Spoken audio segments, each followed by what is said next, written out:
January and February catch up. We're doing like January plus February because I didn't do a January catch up because I was out of the country for most of the time, and I came back. I watched maybe 2 films, so I decided to push back to February and just make it like a whole pack catch up of 2019 so far. So I call it the January plus February catch up. And if you're new to the channel, thank you very much for being here. And just if you guys haven't seen the little video that I posted maybe a few days ago, it's called The Little Update, talking about what has been happening on this channel and what's the future for this channel as well, and the reason for that comes along with it, and what can you expect from here.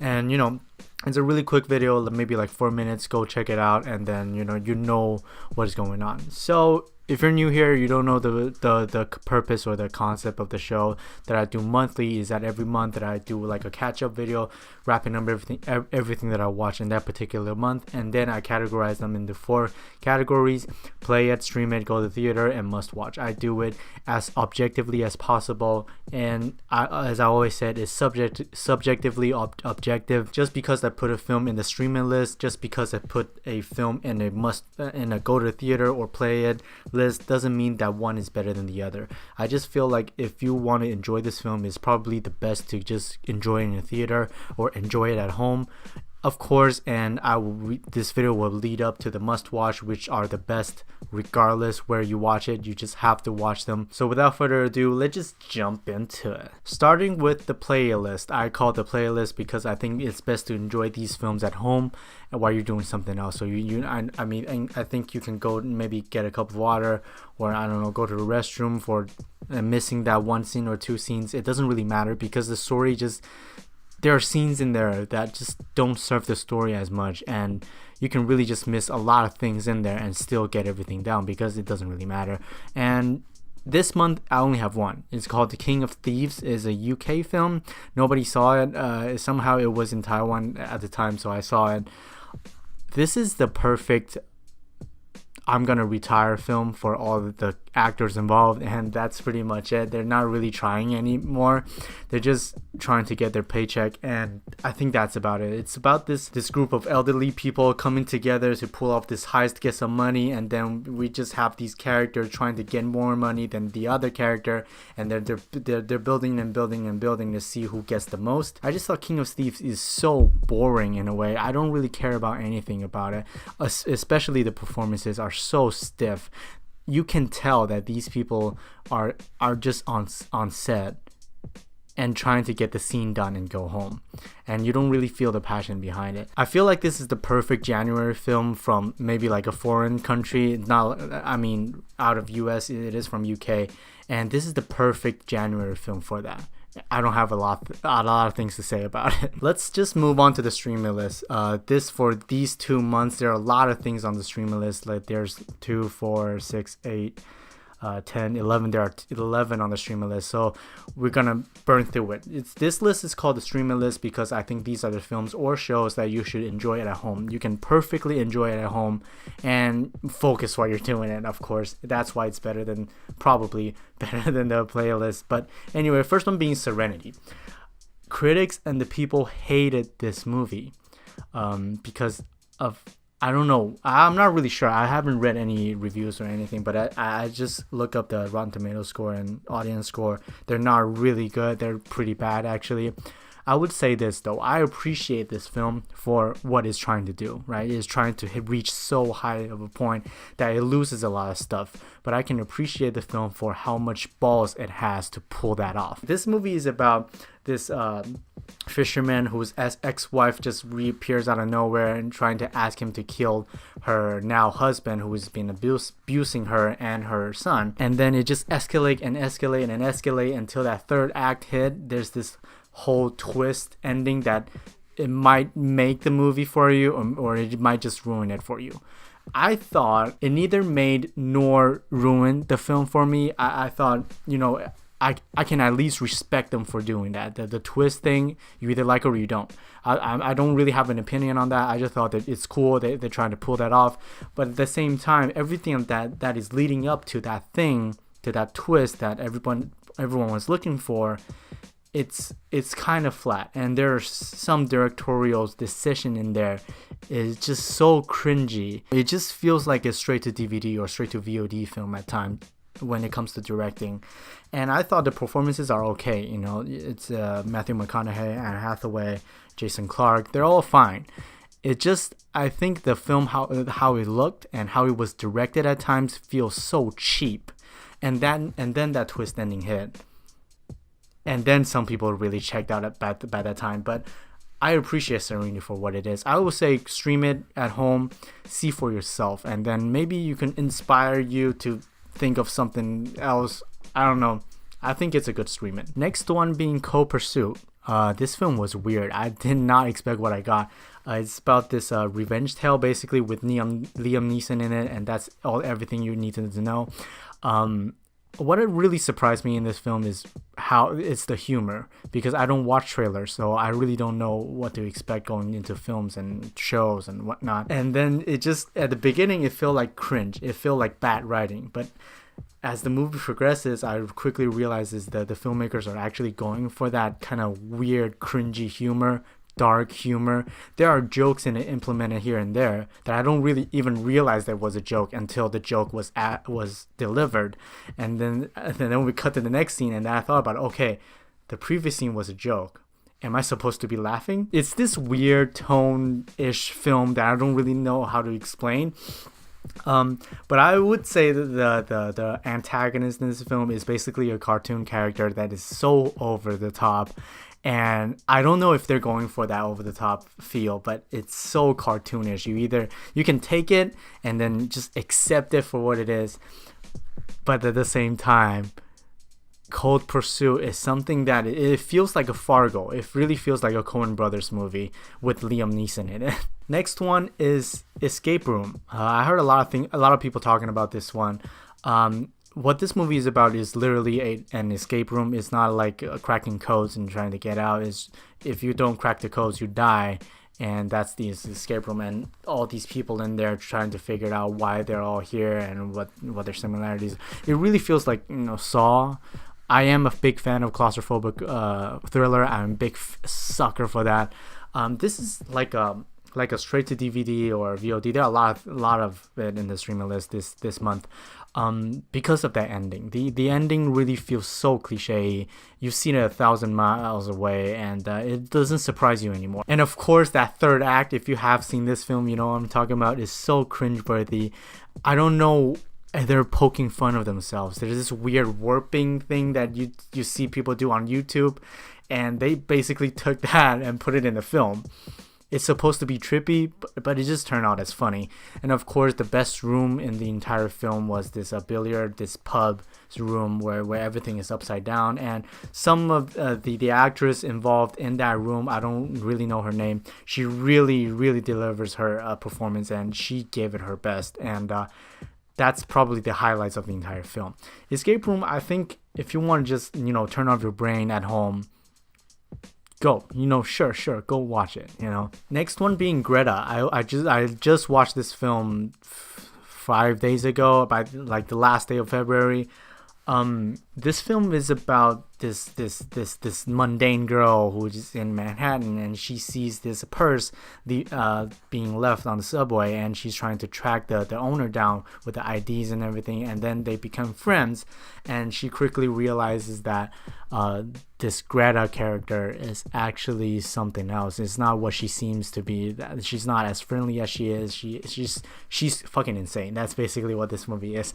And Greta, when I was watching this thing, there's a difference between depressing films and frustrating films, and Greta is definitely that frustrating films. There are so many choices the filmmakers made to keep the film going, to keep the story elongated, and just so we have a film to watch, right? Those are the choices that they made, and there are just so many scenes and so many parts in the film where the main character could just just get out her situation, but she never does. And some of the characters' choices in these films are just so dumb that you can't really get into it. That is the frustrating part of it.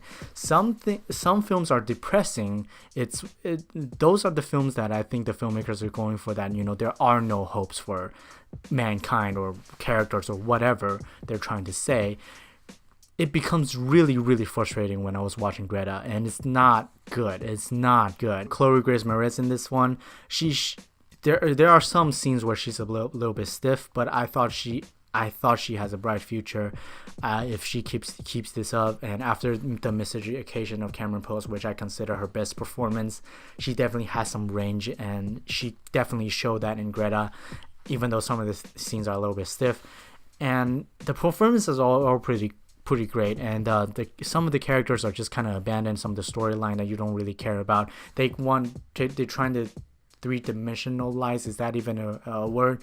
Trying to, you know, three-dimensionalize the main character played by Chloe Moretz. Jesus, it just felt flat after all, but it's really frustrating. But, you know, if you like that Stockholm, what is it called, Berlin Syndrome, a film that came out a couple of years ago, if you like that film, you probably will like this one. But it's really similar when it comes to a psychopath trying to kidnap another character. Next one being The Prodigy. The Prodigy actually it wasn't that bad. It's a January or it's a February horror film. It actually wasn't that bad. The best thing about the film, easily the song that the main character is humming all the time, and the performance from the kid is actually really, really good when it comes to shifting all these personas and personalities and whatever. The Prodigy is about this kid, and he is so smart from the beginning, and he's so different. It feels so different from every other kid, and quickly we realize that there's some entity living inside him trying to take him over, and then the mother is trying to get that entity out, and then we have this conflict together. So we get this pretty much like a slow burn possession story kind of going on. There are a couple of scenes here and there that I actually really liked. There's this hallway scene that I thought was pretty good.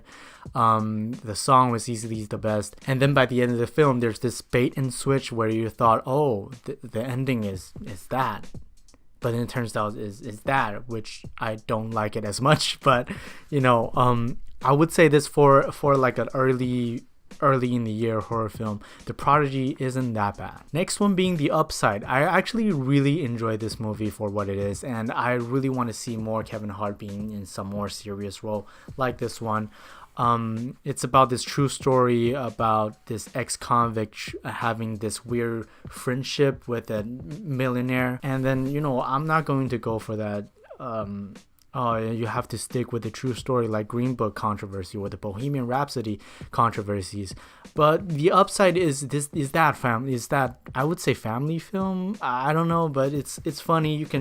I would say everyone who watched this one would at least like it if you're not going too harsh on it, because there are stuff in it that are not as exciting as it can be.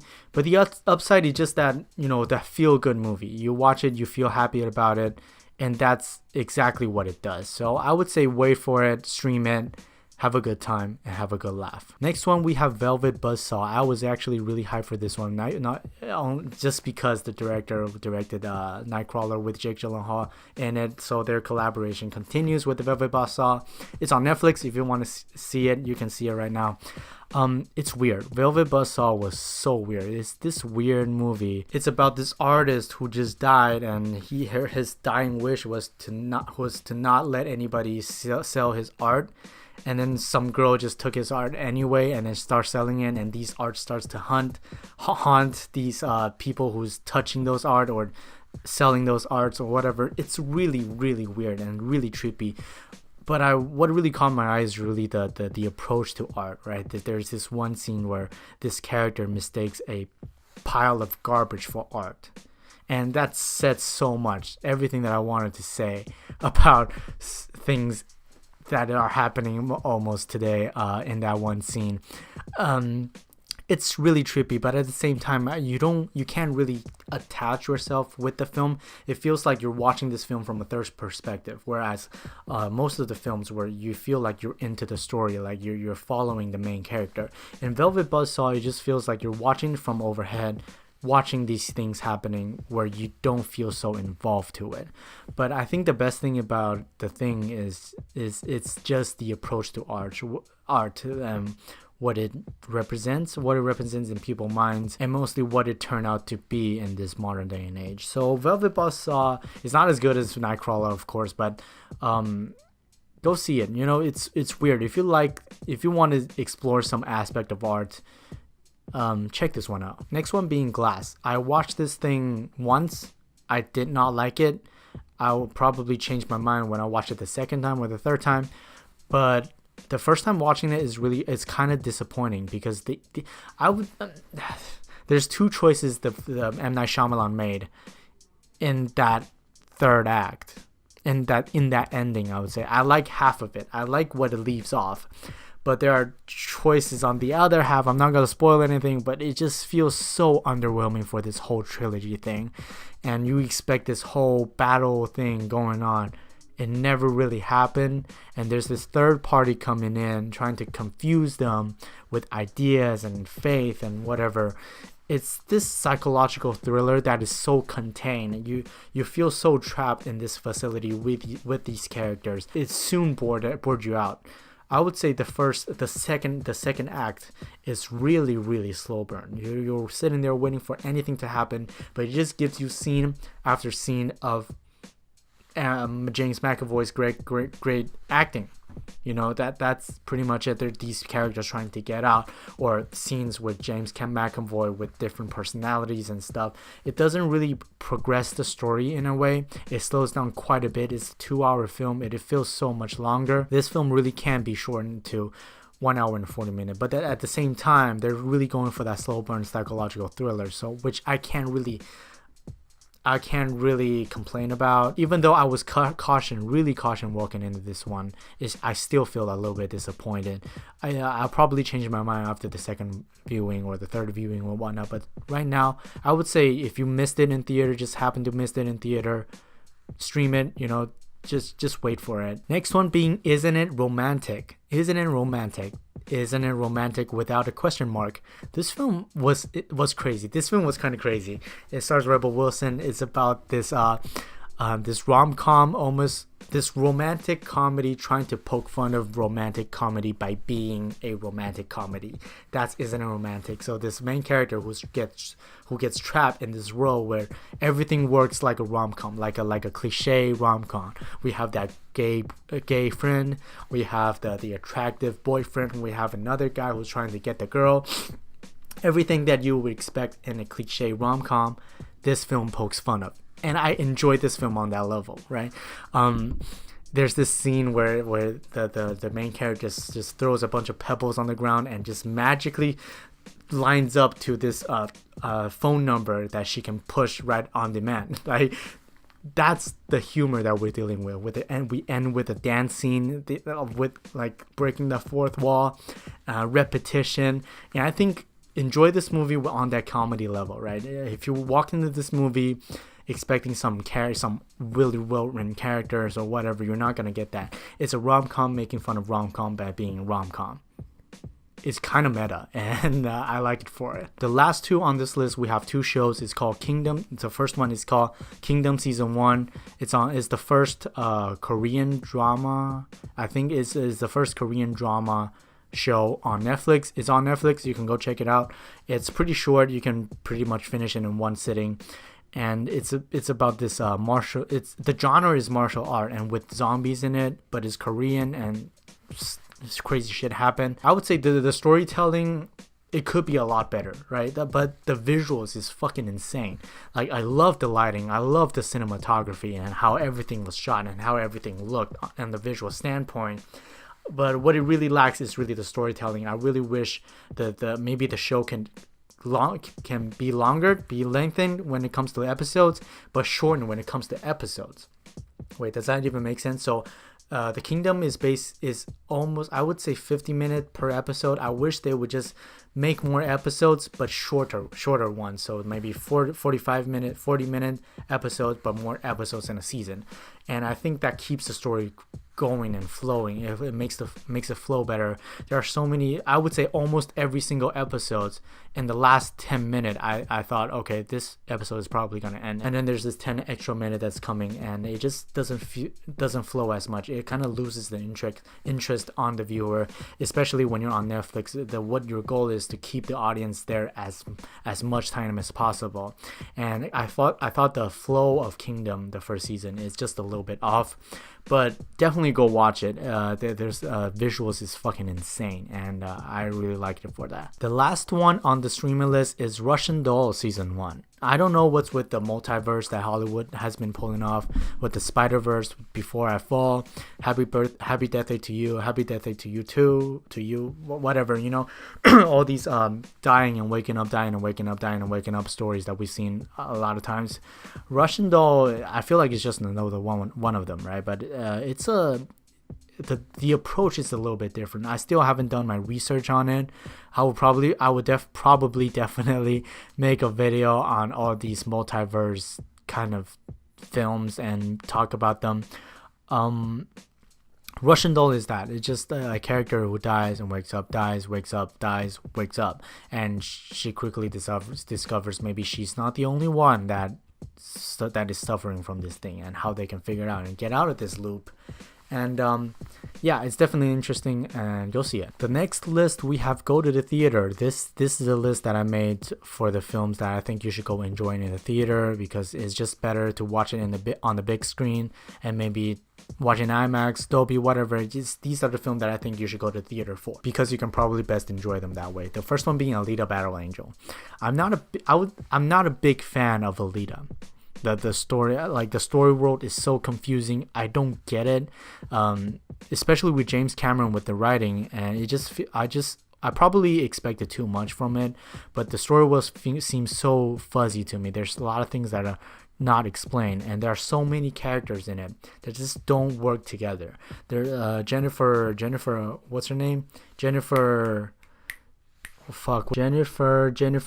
Connelly, that's it. Jennifer Connelly, Mahershala Ali's character. These two characters are kind of like a villain that was never there. You see their presence, but they're not ever in the story. They are super underused. Christoph Waltz, I feel like his performance is a bit stiff, but I would say go watch Alita in theater, obviously for the visual effects. It's fucking insane. Probably the best one since Avatar. I don't even know, but like it's great. Watch the action scenes in these films are so great, but I just don't like the storytelling wise. Really, that's probably the biggest problem I have with this film. But I can definitely enjoy this one on a visual standpoint, and that's the whole point of going to the theater. And of course, I have to say this, I haven't seen the manga. Okay, I don't know anything about the original comic or whatever. If that's where they're going with the story, then fine. You know, it feels so Americanized. It feels like a Death Note at times, like an American Death Note with it being Alita. I just feel like with this material, you can maybe expand it, maybe do something maybe even different with the comics. But I figure like probably the story in Alita Battle Angel in the film is probably the same with the comics, so you know, no complaints here, so go check it out. Next one being Happy Death Day to You. I actually surprisingly enjoyed this film in the theater. The score, I really like the score. I'm still listening to this day. It's so exciting. It feels like Alan Silvestri, but it's not, but whatever. The Happy Death Day to You, surprisingly, is a great sequel to the first Happy Death Day, where this sequel no one asked for, right? I don't want a sequel to Happy Death Day, but when it comes, I'm still going to watch it because I try to watch everything. Yet it surprised me on a lot of level. There are things that you can call it cliche, with the slow motion and with the relationship that you don't really care about. You can call that cliche all you want, but it's effective, right? Of course, you can focus on that horror standpoint because Happy Death Day, the first one, is almost like a slasher horror film. So if you walk into this movie expecting that slasher, that horror, that thriller, you're not gonna get that. So what it does is really give you a reasonable excuse on why these loops keep happening, and it's basically telling you why. And you can say it's a little bit sci-fi-ish, and some people say that kind of ruined the first one, but I just enjoyed the film for what it is, to be honest. The last one on Go to the Theater list is They Shall Not Grow Old. This film is crazy. Like, I watched it in 3D. It's this documentary about the First World War, where they remastered 100-year-old footage. There's this 20-minute clip after the credit. I don't know if they're still screening it, but if you're watching this in theater, definitely stay after the credit, because there's this 20-minute clip after the credit with the director telling you the process of making this film. How did they remaster the film? How did they colorize the film? How did they make it 3D? How did they go through all these footage with hundreds of hours of footage and audio clips and whatnot? How they put everything together. How they made the film is actually more interesting than the film itself. I'm not saying that the film isn't impressive. It's still really impressive how they put everything together. But I just thought I enjoyed the 20-minute clip after the credit more than the entire 90-minute film itself. And I just thought that was funny. But, going to the theater, watching this thing is so insane. Definitely go watch it in the theater. And if you can, watch it in 3D. I don't really feel the 3D, but why not? The last list we have on this video is the must watch. These are the film that I think it's pretty self-explanatory. It's just must watch. These are the film that you definitely should watch it however you want, right? You can go to the theater while in the theater. I definitely recommend that. But if you missed it in theater by any chance, definitely go catch it in Redbox. Wait for it to the streaming service on Netflix, Hulu, whatever. You just definitely watch this movie. First one being Fighting with My Family. This one's really surprised me. It's about this biographical film where Paige, the WWE superstar, I don't really know her, but she is really popular or whatever, how she reached her goal and the conflict that comes along with it.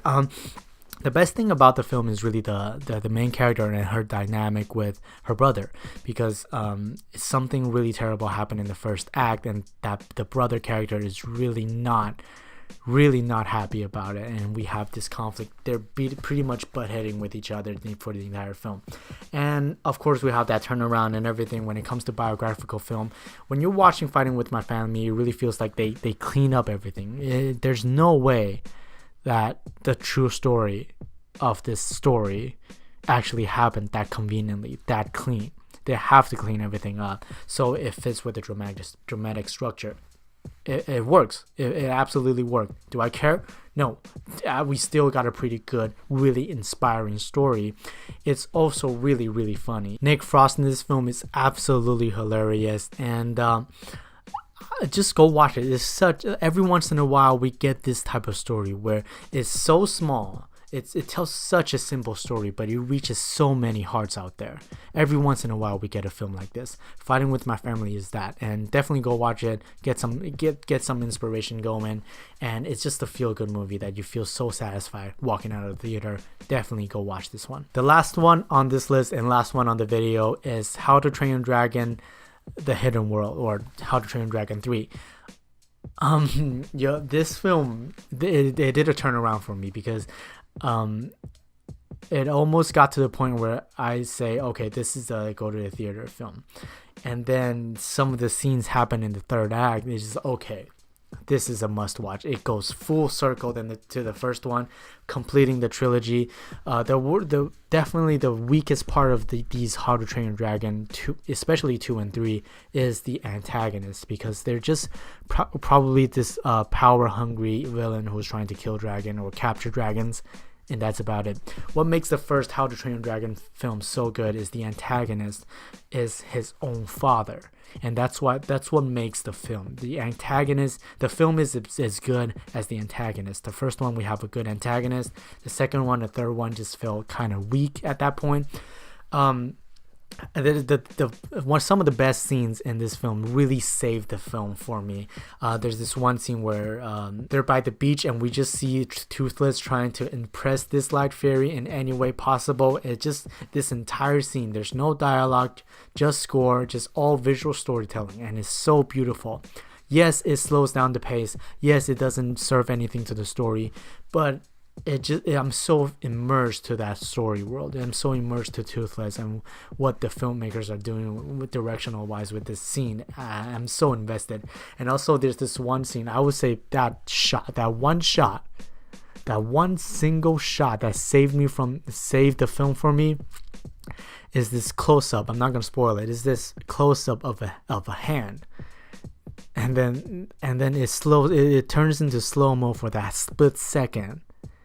And man, if you watch this movie, you know what I'm talking about. It's near the end. That shot alone really made that for me. And the ending, I really love the ending. And don't watch the trailer, right? I don't watch the trailer, but after I watch this movie, I go watch the trailer. It's just don't watch the trailer. Trailers nowadays are so shit. Just don't watch them. But at the end of the day, How to Train Your Dragon, it completes a really good trilogy, and I really love the film by itself as well. It's incredibly touching, and I don't know about these How to Train Your Dragon movies. Like, every single one of them made me want to cry for some reason. But anyway, that's it for the must-watch. Only Fighting With My Family and How to Train Your Dragon in the Hidden World. These two are the must-watch of the month. Definitely go catch them if you have the chance. And that's it for this video. My voice is dying. I don't know. I don't speak a lot. I have a question to all y'all people out there. Do people who talk a lot can talk more without their voice going away? Because I don't talk a lot in real life, but whenever I film these videos, I talk a lot, and after like 20 minutes, my voice just goes away for some reason. I don't know. I'm weak.